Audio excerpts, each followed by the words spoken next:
There he is, James Krause, with us for the Main Event Challenge every week here on the Anik and Florian podcast. Our final order of business is the Pick to Click. It's presented by OddsShark.com, the most reliable source for sports betting information. With the latest odds, insight, and analysis on everything UFC, I would strongly encourage you to check out OddsShark.com/UFC to get all you need to know before placing your bets on UFC 269 this weekend. I mentioned that OddsShark Fight Center, great resource for fans. I know the media uses it as well. All the matchup information presented in a nice, logical way. OddsShark also giving you a compilation of all the odds from various sports books as well, so you can compare prices. And they're experts, not only insightful like our kid Joey Osborne, but they're invested in mixed martial arts. They have been capping MMA for a long time. So please check it out in advance of UFC 269. Every click supports the Anik and Florian podcast. OddsShark.com/UFC. Don't forget the second S. All right, let us get to the Pick to Click. Time now for the Pick to Click. The Pick to Click. All I have to do is bet on the winner, and I'll never lose. The John Anik and Kenny Florian podcast. Hey! On social media at JTFOZ and on Instagram. I guess I should say the Twitter's JTFOZ. Mm-hmm. The Instagram is Paper Chaser Joe. And I've been known to click on his videos more than once for their comedic value. It's good to see you, man. What's going on? Guys, I'm still basking in the glow of correctly picking Jose Aldo as an underdog there over the weekend. And a lot of people were against me on that one, but I see Aldo as a guy who's just chronically undervalued. And I think it has to do with when Aldo loses, he tends to lose pretty bad. Like, he tends to get beat up and people judge him too harshly on that. But I was just looking at his odds last week against some of these guys. You know, he closed as an underdog versus Jeremy Stevens. Like, just chronically undervalued this guy. So I was very, very happy with that result on Saturday. That's interesting that he closed as a dog against Jeremy Stevens. I'm trying to think about what Stevens did leading up to that fight. And we all remember the body shot that crippled Stevens. But yeah, man, like when people were reaching out to me, you know, I know the New England cartel pretty intimately. And I'm just looking at Jose Aldo plus 130. Obviously, Ken Flo was on that side. Good on you. So, all right, as I understand it, you have three different ways you're going for the fight card this weekend. Let's begin where we just sort of came off of, the Dustin Poirier, Charles Oliveira main event. So Dustin in most spots right now is in the minus 165, minus 170 range. I probably talked to a dozen fighters / coaches, and all 12 of them are picking Dustin Poirier. I think this fight is a little closer than minus 165, but obviously my brethren do not agree. So how do you handicap the main event, and will you have a play? Yeah, so this thing has the potential to be an absolute firefight, right? Like a real fast-paced fight with a lot of action. And when you have a fight like this, I'm going to take the guy who's clearly more durable and the guy who clearly deals better with adversity. So you know where I'm going with this. I'm taking Dustin Poirier and siding with the 12 people you spoke to in this one, right? So we've seen it so many times in Poirier's career where he's lost exchanges, he's lost rounds, he's gotten beaten up in fights, but has come back to win those fights. I don't think we have too many examples of that for Charles Oliveira, who got bailed out in his most recent fight versus Michael Chandler. We discussed this last time I was on here, right? So, and we've also looked at the body work for each of these guys. Poirier has faced a much, much, much higher level of competition. It is not even close. Like, you can't really knock Charles's win streak. If you put a win streak together at this level of the sport, that's very impressive. But those names do not come close to the list that Poirier has fought over his last 8 fights, where he is 7-1 with 6 finishes in those fights. You know, finished McGregor twice, Dr. Stoppage, sure. Dan Hooker, Max Holloway, Eddie Alvarez, Justin Gaethje, Anthony Pettis finishes in 6 of those 7 fights. So I like him to win. I have no problem just betting them straight up at the number. I think it's around minus 165, but take them to win inside the distance, plus 100, even money. Pretty good value on that. Yeah, I don't think it's going 5 rounds for sure. I do maybe lean towards over a round and a half or so, but I wouldn't be surprised at all to see us get a finish inside the distance. All right, and you have a couple other plays. Are you going to attack this Amanda Nunes co-main or not?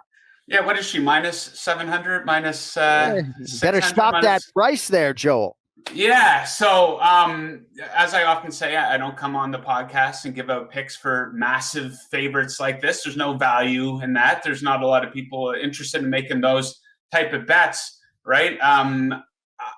minus 900 on climbing. I'm seeing Cody just put in the chat there. Wow. So yeah, when Amanda Nunes eventually does lose, I think it's either going to be as a result of father time or perhaps an elite wrestler who's able to hold her down for 25 minutes. I don't think that person's on the UFC roster right now. So I'm going to take her to win, but we got to go into the prop markets here. And you take a look at Amanda's fight log here, and she's a bit all or nothing in terms of the length of her fights. And what I mean by that is she's either going to finish you early in the first round, or the fight's going to go to a decision or go into the 5th round. You take a look at her 7 fights since 2017. She finished 3 of them in the first round, and the other 4 either went to decision or were finished in the 5th round. So where I'm going with this is the over under 1.5 rounds. I like the over at minus 125. I do think Juliana Pena has the ability to stretch this out at least until the 1.5 round mark here. So, what's her strategy coming into this fight? I think she would be very, very silly to stand there and try to strike with Amanda, at least early on in the fight when she's at her most freshness. So I think she's going to be aggressive with her takedowns. I think she's going to try to make it dirty, go for some tie-ups, push up against the cage, and I think that's going to be able to chew the clock.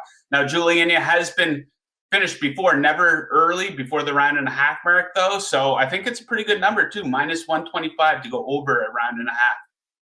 All right, very interesting handicap on that. And I have one NFL thing for you, but before I get to it, any other bet of note for you at UFC 269? Yeah, I like Augusto Sakai here, guys, at minus 110. I think it's a pretty fair number on him. I think he's being judged too harshly. He's coming off of he got finished in his last 2 fights against guys who are near the top of the food chain, and Alistair Overeem and Jairzinho Rozenstruik. Now, we hung around in that Overeem fight. He had some decent moments in that one, and actually outlanded him in the fight, but he did get finished later on in the fight. Then against Rozenstruik, he didn't look good at all. He got his ass kicked. He got finished, right? But the UFC obviously saw enough in this guy to put him in those spots, to put him in those 2 main event spots, try to give him a little bit of a push. It didn't work out.